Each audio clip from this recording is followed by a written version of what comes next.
Hey, Greg here. Did you know that I've created a few walking tours of Bangkok? Using the GPS on your phone, the routes take you through some of my favorite areas of the city, exploring the fascinating neighborhoods and hidden history that give Bangkok its sweet, sweet mojo. Head to voicemap.me and search for Bangkok.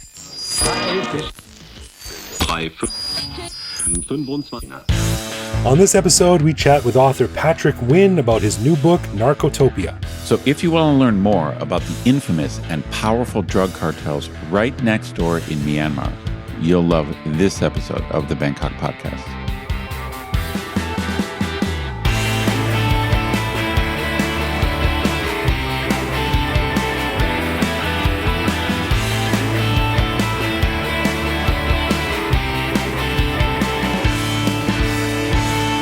Sawadee krap, and welcome to the Bangkok Podcast. My name is Greg Jorgensen, a Canadian who came to Thailand in 2001 to take advantage of the cheap dental care, but it doesn't really matter because I still only go about once every 3 years. True on two counts. And I met Knuth, an American who came to Thailand on a 1-year teaching contract 24 years ago, fell in love with trying to convince Thai taxi drivers that my bad Thai is better than their bad English. So I never left. It's always a bit incongruous, isn't it, when you're speaking Thai and they're speaking English and you're trying to meet somewhere in the middle. Yeah, we both suck. Both sound like you have marbles in your mouth. We want to give a big thanks to all of our patrons who support the show. Patrons get every episode a day early, behind-the-scenes photos of our interviews, a heads-up to send questions to upcoming guests, and access to our Discord server to chat with me, Greg, and other listeners around the world. But best of all, patrons also get an unscripted, uncensored bonus episode every week where we riff on current events and Bangkok topics. On this week's bonus show, we chatted about a friend of Greg's in New Zealand who brought up an interesting comparison between how Thais and foreigners see manual labor, an update on the Swiss guy who allegedly kicked the Thai doctor a while back, who was recently completely exonerated, oops, and a discussion of a survey that found Thailand to have the highest rate of infidelity in the world. Way to go, Thailand. Yay. To learn how to become a patron and get all this good stuff, plus full access to over 700 bonus and regular back episodes, click the support button at the top of our website. That's right. And as always, if you have a comment, a show idea, or just want to say hi, head to bangkokpodcast.com and click the little microphone button on the bottom right to leave us a voicemail that will play on the show. And also, we discussed this quickly on the bonus show, but everyone, check out the Facebook page of the Bangkok Podcast over the next little while here. I got a snazzy new pair of Ray-Ban Meta sunglasses, which can live stream to Facebook and Instagram. So I might be doing some tests on a bike ride and throwing out live streamed videos of my traipsing around Bangkok. So that might be fun. Heck yeah, I love it. Yeah. All right. On this episode, we welcome back a good friend of both Ed and I, and someone well known in Asia's journalism and literary circles, a young fella by the name of Patrick Winn. Now, longtime listeners might remember Patrick from episode 11 of season 1 back in 2010. Man, we were just kids. Damn, that's a long time ago. That is a long time ago. As well as episode 24 of season 3, and now again here in season 7. Patrick's just come out with a new book called Narcotopia, in search of the Asian drug cartel that survived the CIA, all about the powerful cartels in Myanmar that send hundreds of millions of dollars in illicit drugs to their networks throughout the world. Now, Thailand plays a unique role in this paradigm, with porous borders, a large middle class, and a huge influx of tourists from around the world. The drugs supplied by the Burmese cartels rise to meet the demand here in Thailand. So to tell us about how he researched his book, the geopolitical reality of how cartels operate, and what the unstoppable supply means to Thailand, here is my interview with our buddy Patrick Winn.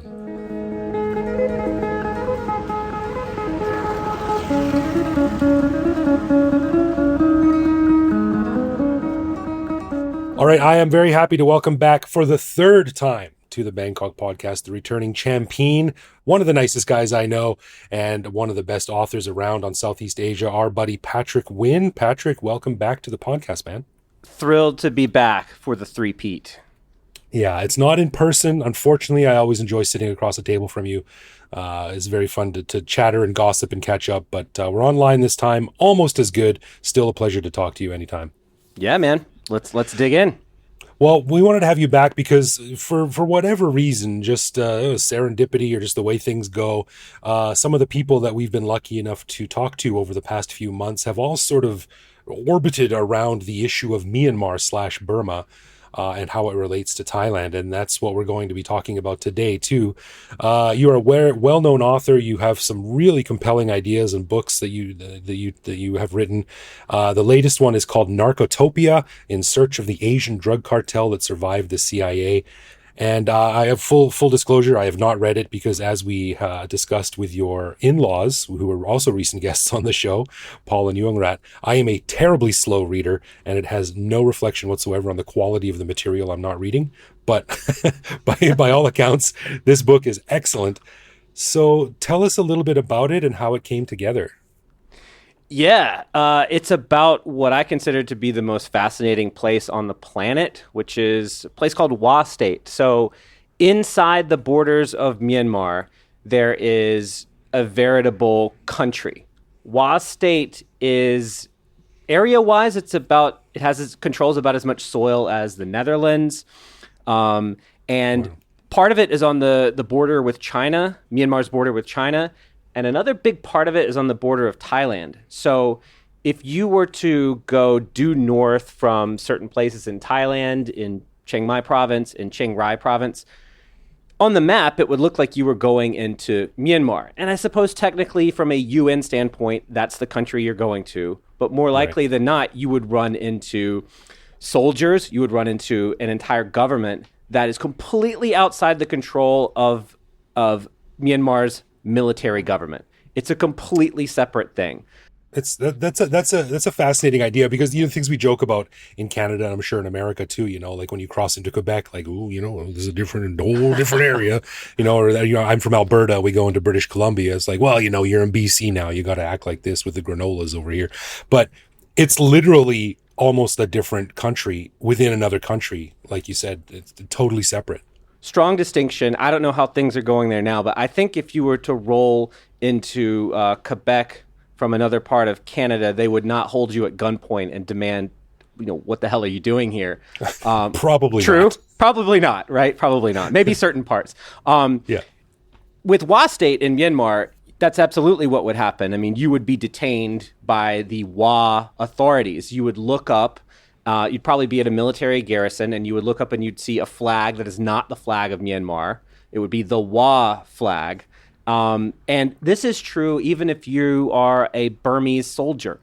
So if a Burmese platoon got lost and very stupidly wandered into Wa State, they would be quickly grabbed and asked, "What are you doing here?" Now, that's highly unusual because, again, according to the UN, according to the way things work in most countries, the central military can go wherever it wants. But Wa State is really this completely separate entity, and it exists to preserve the homeland of this indigenous group known as the Wa. And the Wa people, I've been fascinated with Wa State and Wa culture for more than 10 years. I mean, ever since I heard about them. If you ask people that know about the Wa in Southeast Asia, you usually get a very negative reaction. I mean, to put a fine point on it, people are pretty racist towards this group. They are considered more brutal than average. They're considered more mysterious than average. All of these really negative tropes. Part of this has to do with their history as headhunters. And I mean that literally. For centuries running up until about the 1960s, Wa fortresses up in the mountains would display the skulls of rivals. And oh, wow. It worked as effectively like a no trespassing sign. Wa culture is very isolationist. I don't mean that in a negative way. I mean that in the same way that you could go to the Ozarks or Chechnya or mountains in any part of the world and people like to do their own thing. They don't like to be controlled by lowlanders. That's their deal.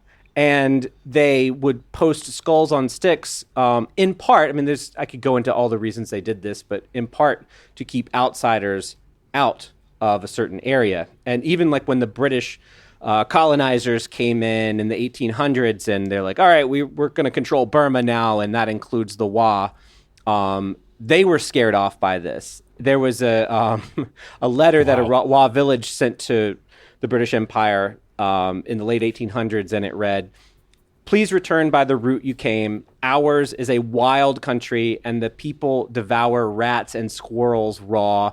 Our people and yours have nothing in common. So when I read that, I laughed. I actually don't think they eat squirrels raw. I've never seen any evidence, but you can see the point is like, we are a smaller group than you. You may be more powerful, but we're going to scare the hell out of you. It's a very effective deterrence strategy. That's some badass psyops, psychological warfare. Hey, it worked. The British claimed that they conquered the area, and they didn't. So they just put it. They included it. That's why it's in Burma now. They included it on the maps of Burma. I'm like, yep, this is all ours. But don't double check it, but just trust us. Yeah, don't look it up on Snopes or anything. But this is this. They didn't actually control it. It remained effectively independently controlled by these like fortress-like Wa villages. And so if you were to go in there at that time, even in parts of the 1960s, certain areas you would see these walled settlements with a big, heavy door. The skulls on sticks would be scattered around the settlement. If somehow you made it inside, you would see these like thatched houses, and they were actually quite big. I mean, you could have like 1,000 homes inside this giant walled fortress. Wow. And even like from mountaintop to mountaintop, the Wa didn't necessarily get along. So sometimes those skulls would be from the rival settlement, maybe a day's walk away. I mean, they just weren't cohesive as a people. You see this all over the world in mountains, like Hatfield, McCoy type stuff, where like it's just hard to create a strong, cohesive society in a really aggressive landscape like that, where to go to the next village over, you have to go down a mountain and back up another one. So that's historically that's what the Wa were about, and up until about the 60s, that was how they lived. So that feeds into this reputation that still exists. You'll hear Thai soldiers along that border who I've talked to say like, oh, they're so brutal, like they're viewed as hyper aggressive and really, really good fighting mountain folk. Oh, wow. Interesting. Well, I just have to say the only thing that comes to mind is when you sent that epic rebuttal to the British was the letter that Persia sent to the Spartans a few years ago, a few centuries ago, and it said, if we come into your country, we'll burn your fields, rape your women, and kill all the children, or something like that. And the single word reply was "if." But even in that message, not subtle. Yeah, no kidding. So that's so fascinating. It's man, I got a million questions, but talk about how this book came together then. I mean, obviously that's a fascinating sort of, I don't know, subculture might not be the right word, but that sounds like a great base for an investigative story or some deeper looks into how they operate. But how did you decide to do this book, and how did it come together? So I was sort of talking about the Wa as they existed pre-1960s. Today, as I insinuated, they've basically run their own country inside of a country in Myanmar. And the other thing that the Wa are really infamous for is their homeland is a base for methamphetamine manufacturing. So all of the yaba pills that swim through Thailand, a lot of them do come from Wa territory, and principally they're viewed by the U.S. and the Thai government as a narcotics trafficking group. I argue, of course, that you can be that, and you can be a fairly sophisticated government that's probably here to stay. So I have wanted to get access to the senior leadership of the Wa for, more than a decade. And so over the years, if I knew anyone that might have an in, like if I was interviewing another armed group that has like territory adjacent to the Wa, at the end of the interview, I would say, can you put me in touch with the Wa leaders? Is there anything that you can do? And at least once I got back a response that was a very polite, like, we are not receiving guests at this time. So, and then other times I got more of a curt, like, no, they don't want to talk to you. So in 2019, I was making yet another attempt, and I went to a city called Lashio. Lashio is in Myanmar. It's about 50 miles west of Wa territory. And in Lashio, the Wa government has a quote-unquote embassy. So again, they're not a recognized country, but they're such a country that they have an embassy in Myanmar.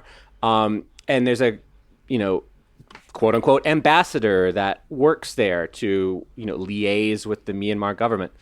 So I had an inkling that this person would talk to me, and if I just showed up. And so when I showed up, I met the acquaintance of a guy who was a WA, English-speaking former WA officer. How I found him was quite by luck. I reached out to a local travel agency in Lashio, and I said, "Do you know anyone who speaks WA and English?" And they said, "Oh yeah, there's this guy. Why don't you get in touch with him?" And that was it. So that's my first stroke of luck. Like, oh wow. So now I land in Lashio, and I'm riding around with this former WA officer who speaks English, which is very rare among the WA. And I tell him what I'm here to do, and he's like, "Yep, I know the envoy, the ambassador, and I can go over there and help you put in your request to go visit WA State." And principally, remember, Greg, the goal is to interview a leader. So that's what I really want to do. I want to know what it looks like from the inside. Sure. And I'm not just trying to go on sort of like a North Korea style tour where they show me the highlights. I mean, I want to really talk to somebody about what it's like. So this guy, my translator, we really hit it off, and he invites me over for dinner. I'm at his house. I'm eating like this wonderful fried fish and a Wa dish called moik, which is sort of like a risotto. It's quite good. Okay. And he's having me repeat, like, what do you actually want to do? Like, well, I'd love to talk to one of the leaders. This is a difficult request because two of the top leaders are wanted by the DEA for drug trafficking. So they're not inclined to want to speak to me, an American. A journalist, you say. Yes, bring him in. Yeah. Right. I mean, it's sort of, I wouldn't compare these figures directly, but like, it's like, oh, I'm just trying to have a chat with El Chapo. Like, oh, well, that's not easy. He's out back by the pool. Just go right in. Right. And so the translator, I'm sitting at the dinner table with him and his wife, kind of nodding along. And then he turns to his wife and speaks to her in a language I don't understand. It was actually Burmese. They speak Burmese sometimes. They speak Wa other times. And she's kind of like, gets this look on her face. And then she gets up from the table and goes into the back garden and starts making phone calls. And I just did not know where this was headed. So, okay, sorry. Oh no, who is she calling? I'm bringing up drug traffickers over dinner. Like, why are phone calls being made? What's going on? Yeah, man. Jeez. So when she comes back and sits down, they converse a bit, and then he turns to me and he's like, "Okay, Mr. Patrick, I have good news." I said, "Okay, what's the good news?" He's like, we are going to take you to meet a very important Wa leader." I said, "Wow. Okay." He's like, "Yeah, he lives just a 5-minute walk up the road. He's my father-in-law." Oh, jeez. Oh, convenient. So this woman called her dad. She called her dad. Oh, it's like, Jesus. there's an American guy that wants to talk to you. So we walk up the street a little bit, and there's this house surrounded by steel gates. I can see security cameras on the awnings, and a servant opens the gate and lets us in and tells us to sit down. At some point, tea is served, and we're kind of waiting for the man of the house to come down. Right. Already, I can see sitting in the house that he's someone important, because I look up and I see a picture of him in full Wa uniform on the wall, like in a place of pride on the wall, in this like golden frame. And it just really struck me that I had never seen a picture, such a grandiose picture of a WA officer, like usually they're discussed through the view of the DEA. Like these guys are all jungle mafia guys or something. Right, rebels and yes, yeah, drug traffickers and all that. Yeah. So he finally comes down. It's a man in his 70s, and he's kind of shuffles out. And I realized this is a former top 3 leader of the WA organization, of WA State. Wow. Who was he? His name is Saw Lu. And in the book, I compare him to like the Ben Franklin of founding WA State. They finally score. Got his big score. They got organized in 1989 to create WA State as we know it today. So the quote unquote country has been around for a couple decades, and he was fundamental in getting it started, and he was their principal foreign liaison. So he came in and sat down and sort of conferred with the translator that I'd hired and kind of looked me over. He's like, "So you're American?" I said, "Yeah, kind of." Sorry about that. Sorry. Literally the worst thing you can be sitting in his, you would think would be the worst thing, but it actually wasn't. He actually seemed to comfort him to a degree. And he's like, "All right, what do you want to know?" And that began a conversation that went well into the night. Wow. I stuck around and talked to him many, many more times. And I got the inside story through his eyes of how WA State was created. And the reason he felt comfortable talking to me, in part, was because as our conversations went on and on, he finally confided to me that for much of his time with the WA government, he was also a DEA informant. Oh, Jesus. So I wasn't the first American that had asked him a lot of nosy questions. So that's more or less the book. A lot of it is focused on the life of this particular man, and his work with the DEA's mission to undermine the WA, and then at one point this guy convinces the DEA it should actually join hands with the WA. It's a very bizarre and fascinating story. When the CIA gets involved, it gets even more messy.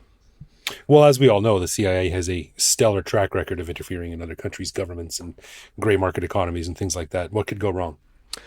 And well, they have an incredible ability to not predict the outcome of their interventions. I think you see that over and over in my book, where an idea that seems good at the time, let's undermine this group, let's use these drug traffickers as intelligence operatives, how that has the spillover effect that nobody predicts.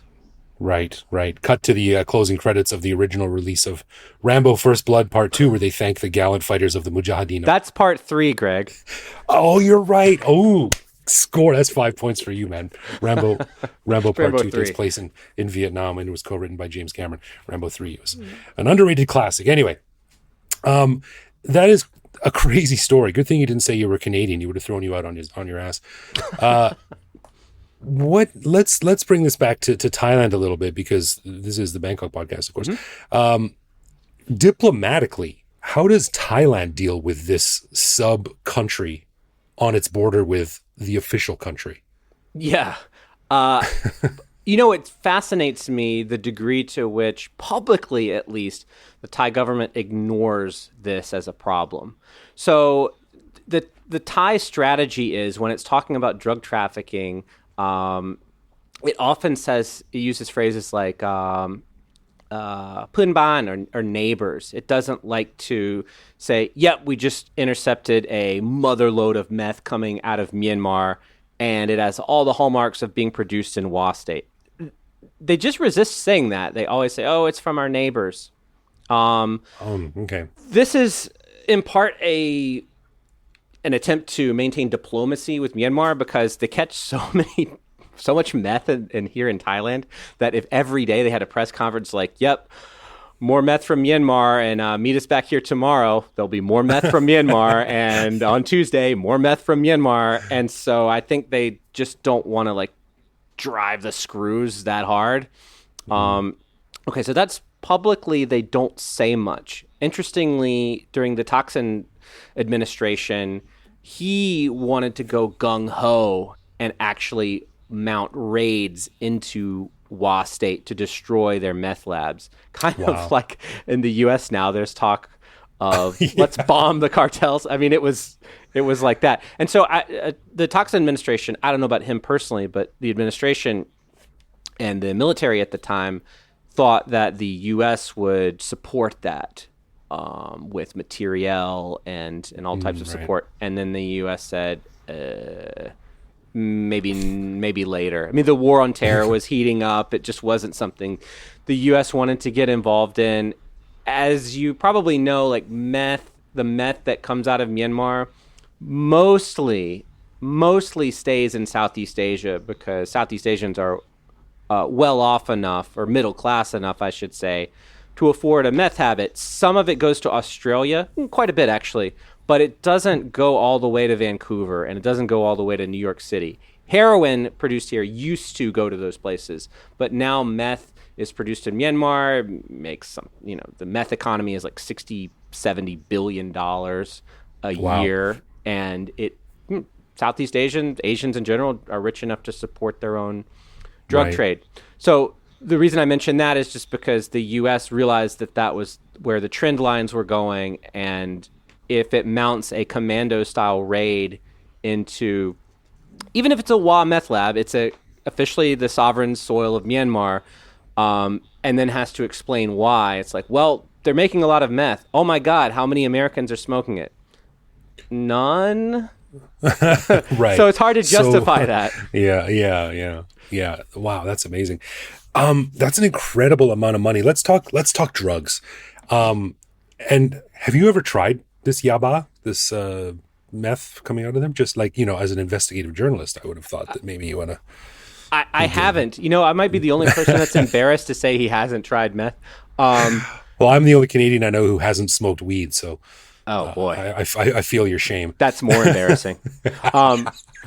No, I've been around a lot of people smoking it. I've been in rooms where police officers have cut open bags of it, and it smells. I always say it smells exactly like the cream filling of an Oreo or like a vanilla frosting birthday cake. It smells very sickly sweet. And yeah, if you cut open a bag with like 10,000 pills in it, it smells like you're in Willy Wonka's factory or something. It's like Candyland. That's an alternate universe, dark Willy Wonka. Yeah. Little Oompa Loompas manning a meth lab. Oh God. Yeah.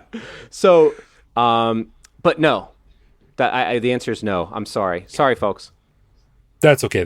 Maybe there'll be a sequel to this book. How do they make it, and why did they settle on this drug? Why not hacking, or why not heroin, or why not coffee? Yeah, so originally the Wa people, their landscape, they were producing a lot of opium, and the reason they do that is because in Wa State proper, which is this area stuck to the Chinese border, about the only substance that grows there that has any market value is opium. And it doesn't, it's like the Rockies or something. Like it's not good for growing rice, it's not good for growing corn. I mean, they do grow it, but it's hard to find even a piece of land that's flat enough to grow food to eat. And certainly if they wanted an economy where they're growing like tomatoes and onions, they're so far from other cities that all those vegetables would be rotten by the time they got to the market. So for the longest time, they were growing opium, and then more like, say, 35 years ago when Wa State arose, there was a concerted effort to produce heroin from that opium. And so they became one of the primary heroin suppliers to the region in the world. Myanmar writ large was responsible for at least half of the heroin coming to the U.S., and I'm going to assume Whoa. that covers Canada too. So, and the WA were big players in that. So traditionally, it was opium and then heroin. The meth, started seeing the meth earliest in the mid 90s, but it really popped off in the early 2000s. And it was a very strategic move to move away from opium and heroin, which had this awful reputation on the world stage and really had the DEA hot and bothered, to meth, because for one thing, it's easier to produce. If you want to make a brick of heroin, like a kilo of heroin, you need the equivalent of about 10 kilos of opium. And someone's got to grow that. Yeah. And then you need this like army of peasant laborers who are going to grow it. And if the CIA or the DEA want to know how much you're growing, they'll just spy on you from their satellites in space. And it's just, it's no good. Meth you make inside a lab. The lab can be pretty small. Doesn't have to be huge. The chemicals are really just synthetic chemicals that are used mostly in China's pharma production industry. So a lot of the medicine that people around the world take is made in China. They're going through many barrels of chemicals to make your headache pill or whatever. Right. And for sinus pills, there's this chemical called Pseudo Aedin. And the WA or criminal groups allied to the WA are able to siphon off many barrels of this stuff or other precursors, get it into WA state, which borders China, and make just mountains of meth. And they make crystal meth, which is like the stuff you would see on Breaking Bad. And then they make yaba, that pink vanilla smelling pill that you either swallow or smoke off a piece of foil. And the real answer to your question, why meth, really it's because the market here wants it. They helped create the market. If you are driving a taxi, or you're mopping floors, or you're building a skyscraper, or you have this very labor intensive job or a very repetitive job, sewing sneakers, harvesting pineapple, meth can make that job more pleasurable. The repetition doesn't bother you as much. It makes it less dull and boring. You can even pull a second shift. So a lot of people in Southeast Asia, they have these types of jobs, and it can actually sustain them. Of course, if you take it, if you don't sleep for 3 days, you're not going to be a very good Nike shoe stitcher. So eventually you can crash out, but people take it to work. And then, of course, people take it to party on the weekends, too. And the yaba pill has meth in it, but it's not as potent as crystal meth. And I know this is going to be an unpopular thing to say because we're inundated with the message that meth, you do it once and you become this salivating demon. But a lot of people do it recreationally. And then you'll have a certain percentage of those people that fall into severe addiction and basically throw away their lives. But there are people out there doing meth twice a month, not every day. I see. Yeah. It's interesting the socioeconomic driver of it. You know, like you said, the sort of lower earning people with these repetitive, difficult jobs use it. You know, I think from the West, drugs are largely seen as recreational, sort of like give your weekend a little bit of a bump kind of thing, but not as something to help you be a productive member of your village or your community. You know, it's quite the opposite. Yeah, I mean, obviously, if your spouse is doing meth to sustain longer hours at work, that's a cause to be worried, because eventually your body will acclimate to it and you'll have to do more and more. Sure. I would, if I had a friend who's like, hey, I've been doing meth, I'd be like, really? Okay. Being 43, I don't have friends like that anymore, but if I did. But if someone's like, hey, I've been trying heroin or I've been getting into fentanyl, I would worry about them dying. Do you know, you see the difference? Yeah, totally. And it's something that I think about too in this whole thing, and I'm as square and nerdy as they come. Like I said, I've never even smoked a cigarette. I'm just a super geek. But my son is nearly 10 and he's going to be growing up, you know, in Bangkok. And I just don't have the visibility into these scenes, into these subcultures, into these things that I would maybe like to, or would better prepare me as he gets older. And of course, he's going to be out and he's going to be offered things and stuff like that. So, I mean, how available are these pills, and how much are they? And are they incredibly common, or is it sort of in dark corners of bars kind of thing? It's pretty common. If I could say something to make you feel a little bit better, as far as getting into the drug scene, I would be more worried about a kid in Seattle or Vancouver than I would here, because the drug they're going to run into here invariably is going to be meth, maybe ketamine. And if they're among the wealthier strata, cocaine, but that's really kind of a niche thing for rich Thai kids and foreigners. Mostly what you're going to see is meth. The volume of meth consumed in the region and in Thailand is, well, one thing, it is literally impossible to measure because we don't have hard stats on that. What the UN will tell you is that, well, what one former specialist at the UN told me is that they believe between 2 and 6 billion meth pills are produced per year in Myanmar. A lot of those are coming out of Wa State. That's an old stat, actually. In recent years, they've been catching 1 billion. So if they're catching 1 billion, and the old DEA adage is that, governments usually catch 5 to 10% of what's being produced. So that would suggest the math is very sloppy, that they're producing 10 billion. I don't know if that's true, but it's in the order of billions. And people are using that. And I don't know about you, Greg, but like when I walk down the street in Bangkok, sure, I occasionally will see somebody that looks a little whacked out. It is Bangkok. I don't see the type of visible, intense suffering that you've seen in certain North American cities, where there's just a whole street of people addicted to fentanyl knotted out. Again, controversial statement, I think if you're going to have a drug epidemic in your country, you could actually do worse than meth. And I cringe a little saying that, because I know people are going to be like, are you kidding me? Meth? And, yeah, right. But what is this guy on, meth? Yeah, just English breakfast tea, actually. But I'm just saying, so much is produced. That means so much is consumed. They're producing it because the market demand is there. We have yet to hit the saturation point. So I don't know how much more they can produce that the market will absorb, but it's being absorbed in heavy numbers, and it's not that hard to find. I mean, once you know the number of a dealer, they will bring it to your house on motorbike. Wow. Yeah, it's very easy to get if you know people.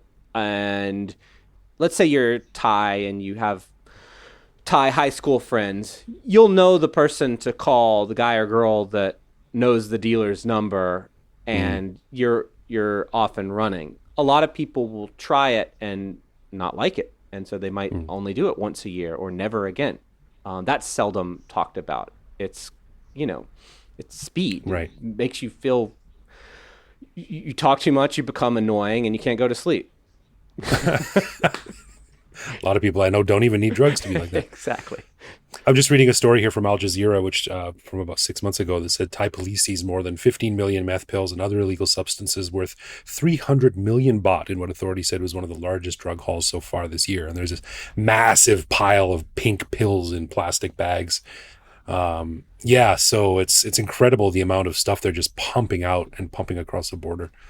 Yeah, I'll add this. So I mentioned before the key ingredient you need to make crystal meth is pseudoephedrine, something that we've seen in criminal groups that are active in Wa State now, is the ability to produce precursors to the precursors. So there's a chemical, the name of which I've forgotten, that you can use to make pseudoephedrine. And pseudoephedrine, if anybody who's ever bought Sudafed at a store in, say, the U.S. might notice, they keep it behind the counter, or if you try to buy 5 boxes, they'll be like, no, you can't. Yeah. You can't buy that because it has pseudoephedrine in it. It's a regulated chemical. This other chemical is not as heavily regulated. It has more benign uses, but you can use it to make the pseudo, and then you make the pseudo to make the meth. It helps explain the volume, because if you can acquire a chemical very easily on the world market and then essentially turn that into cash, aka meth, you're just going to keep doing it and doing it and doing it, and you don't care how much the Thai police sees. So they're going to seize 5% of your total product offering. Right. I can live with that. Right. That's just the cost of doing business. Yeah. Wow. Well, you know what I'm going to do, man? I am on the Amazon site right now. I just clicked on the Kindle button. Buy now. I'm not sure if you're going to get a pop-up immediately in your email or how that system works or anything like that. Probably not. But anyway, I bought it. It's being sent to my Kindle as we speak. I'm really looking forward to reading it. It'll probably take me about a year, but I'll get to it. Can I just say this? I was surprised as anyone to find out that Amazon named it one of the top 20 books released so far in 2024. Amazing. That includes LSAT prep guides, coloring books. No, of all those books, I'm in the top 20. I hate to brag on myself, but I did have to, like, okay, Salman Rushdie released a book in the last 6 months. So did John Grisham. There's been no new Harry Potter books recently. Yeah, well, that would have knocked me out. But no, I think they ranked mine number 12. So I've been really pleased with the reception that it's received. What I hope to do, just as a concluding thought here, is the WA people, most people have never heard of them. Those who have heard of them inevitably have a negative attitude towards them. I wanted to show the nuance here. So my first book, Hello Shadowlands, I talked to a lot of mid-level, low-level drug traffickers and drug users, and I tried to humanize them. The point is not that doing drugs is cool. The point is these are people who have their own unique motives, and I'd like to explore them. Here, I leveled up, and I went to the most sought-after Asian drug-producing organization, and I wanted to know their story. And as I got into it, I realized that their motives actually made a lot of sense. I'm not saying they're right or wrong. I understand why they're producing drugs. It's to sustain their own veritable nation state. And so this is kind of a career trend for me. I will look at groups that are traditionally looked down upon and try to at least understand their motivation. So I hope that it helps people get a nuanced view of not just drug trafficking, but of this indigenous group who I talked to a lot of WA people for this book. Some of them remain very close friends of mine and people I really adore. And that's it. Yeah, I hope people like it. Well, I'm looking forward to it, man. It's gotten a lot of really good feedback, a lot of good star ratings all over the internet as I'm looking around here. So it's fascinating work, man. And kudos to you for that incredible story. I mean, sitting in the middle of what must have been a very unfamiliar situation, and then finding yourself suddenly talking to one of the top guys must have been a trip. So that's the journalist's nose sniffing out those leads, and good on you for doing that. That's crazy story. Thanks, Craig. I'm going to go try to think of something to do with my life that will merit a fourth appearance on Bangkok Podcast. It's going to be tough. I got to just keep being you, man. Just keep being you. I don't think that's going to cut it. All right. Thanks, man. Everyone go check out the book, Narcotopia, and your previous book too, Hello Shadowlands. I did read that one and I enjoyed that one a lot. So yeah, check it out, everyone. And thanks, man. We will talk to you soon, hopefully in person across a table laden with food and beer. Love it. I love it. Love it. Love it. All right. Cool. Peace. Thanks, man.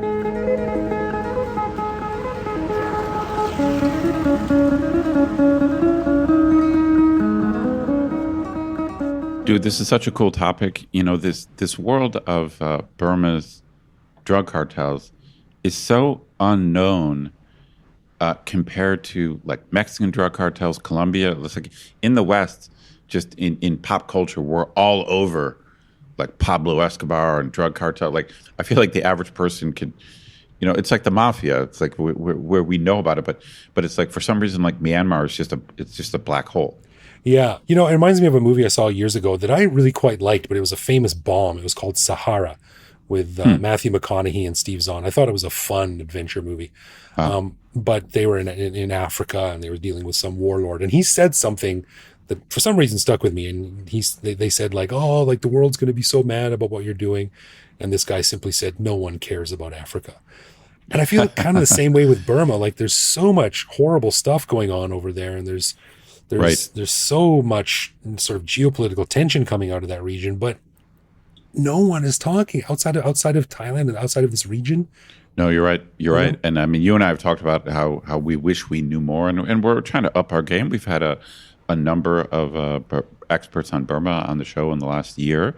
So I think in the last like 3 months, and we should just say, I know like this is not planned. Right. It just so happens that all of the people who are available to chat to us lately have been. Wait, no, let's screw that. Let's pretend it was planned. Let's tell people this has been our Burmese series all along, that we just never announced it. This is like. You're right. Disregard that. This is part of a larger, well thought out strategy by Ed and I. That's right. So, no, I love it, and it's we talked about this before about Patrick's earlier book. It's you and I know him in person. He's a very smart, funny guy. Yeah. He just seems whatever normal mainstream dude, but then he's fairly intrepid. I'm not saying he's not out there on like the front lines of wars, like not quite like that, but he does seem to go on these crazy adventures that meeting him, he doesn't seem like necessarily that kind of guy who's going to be like meeting these crazy characters in Burma and right. And just, you know what I mean? Right. Now, I mean, Patrick, if you're listening, I mean this with all love, but he looks like a grade 10 science teacher. He's a very clean cut guy. He's very neat and very funny and cool and friendly. And he's also very handsome. I actually don't like him that much. He's just like the perfect guy. No, but you read the book and you hear his stories, and he's up in the mountains and he's talking to drug lords, and he's going into these areas that you shouldn't maybe not go into. It's crazy. Yeah. Like, a guy like Joe Cummings, who looks like a hippie, like you picture, like you could see Joe Cummings doing that kind of crazy shit. Right. Right. Yeah. But no, Patrick does some great stuff. And he's been here a long time. I remember seeing, during the 2010 Red Shirt riots when people were shooting people on the streets, he was running around doing interviews with people hiding behind rows of tires and pylons and stuff like that. Like he's got some balls, and he's pretty intrepid, and he's just a great storyteller. I mean, obviously he's got his books, which what really matters. But the way I got to know him was through our old storytelling event, Bombix, that we used to do. Oh, yeah. I heard him tell 3 or 4 stories for that, and he's a great storyteller. Yeah, and a great author too. And this book is called Narcotopia. It's available everywhere.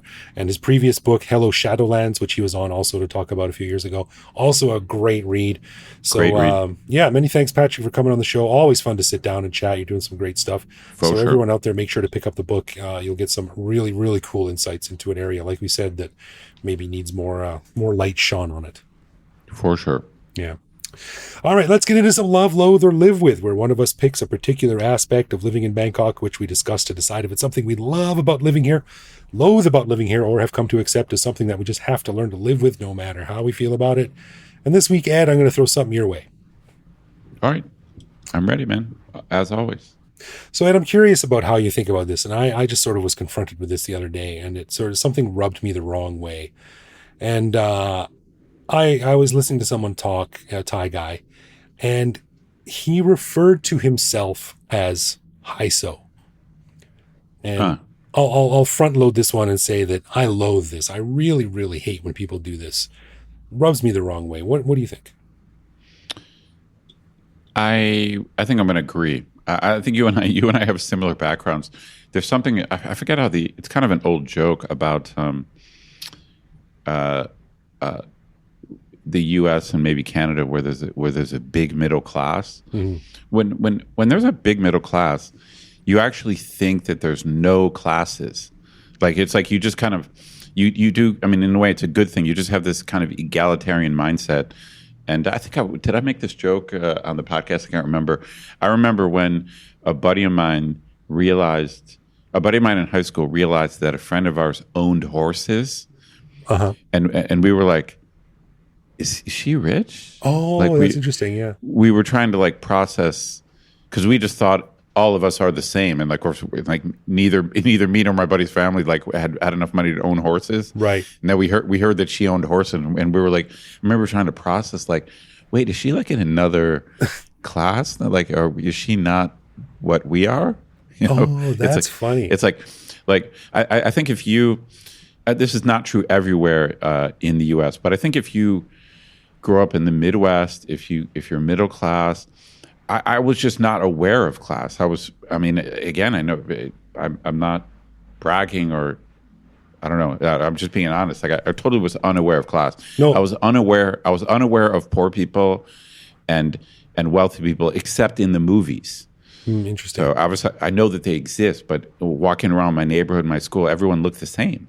That's interesting because I grew up when I grew up, we were fairly poor. We were very sort of lower middle class, but still there's sort of there's a social dynamic there that I also knew friends who had horses and giant ranches. Granted, I lived in the hick prairies, but so it was a bit more common, but still, even though they were wealthier than us, they were still no better than us. We were equals, right. Yeah, agreed. Yeah. But I think in Thailand, the term Hai So, for those who might not know, it's short for high society. I think that sort of carries with it an implied betterness, like I belong to the upper strata and I'm better than you. No, there's definitely more class consciousness here. There's definitely more, I think, social stratification. And I think that quote unquote high so people, I think their lives actually really are different. And just among my Thai friends who I think are Thai middle class, when they talk about high so Thais, they really talk about them like, oh, they're high so, like as in a totally different set of rules applies to them. It's like there's just basically Thai people and then there's the high so. And it's they're living a completely different life. Right. I got pulled over by the police and I was so drunk. Well, he's high so he's not going to go to jail. Yeah. But I mean, anyone who called attention to that or labeled themselves high so, that would just rub my Ohio sensibilities the wrong way. Yeah, so I agree. Yeah. I'm gonna have to go loathe here. That's unegalitarian. Loathe on this one from a couple of low so fools. That's right. That's exactly right. Middle so. That's right. A final thanks to our patrons who support the show. Patrons get a ton of cool perks and the warm, fuzzy feeling knowing that they're helping in our never-ending quest for cool content. Find out more by clicking support on our website. And connect with us online. We're Bangkok Podcast on social media, bangkokpodcast.com on the web, or simply bangkokpodcast@gmail.com. We love hearing from our listeners and always reply to our messages. That's right. You can listen to each episode on YouTube. Send us a voicemail through our website. We'll feature on the show. Hit me up on Threads @BKKGreg. Thank you for listening, everyone, and we'll see you back here next week. For sure.